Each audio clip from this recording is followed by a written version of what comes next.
Ciao, sono Elisa e queste sono le notizie della Regione Liguria. In Liguria cresce il lavoro stabile, a tempo pieno e per le donne. Nel quarto trimestre del 2025 il tasso di occupazione in regione è del 68,8%, superiore alla media nazionale del 62,5% e riguarda soprattutto le donne, i contratti a tempo pieno e indeterminati.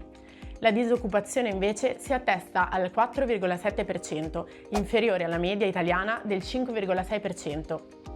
Sabato 18 e domenica 19 aprile tutte le case della comunità della Liguria, oltre alla consueta presenza nei fine settimana dei medici di medicina generale, offriranno visite e varie prestazioni, gratuite ad accesso diretto, come normalmente avviene dal lunedì al venerdì. Le case hub garantiranno l'apertura H24, le spocchi il sabato dalle 8 alle 20. Dopo il successo dell'edizione 2025, con la partecipazione di 90 studenti, Regione Liguria sta lavorando all'edizione 2026 del percorso formativo Hackathon to Bruxelles, per promuovere fra i giovani la partecipazione attiva in tema di Europa e cittadinanza europea. Sono stati inaugurati a Brugnato i lavori di messa in sicurezza e manutenzione straordinaria sulla strada per il Santuario della Madonna dell'Olivo e nei tratti limitrofi, realizzati grazie a un finanziamento di 150.000 euro.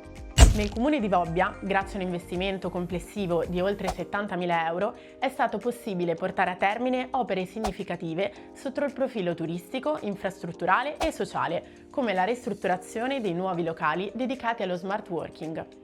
Rimanete aggiornati sui nostri canali social.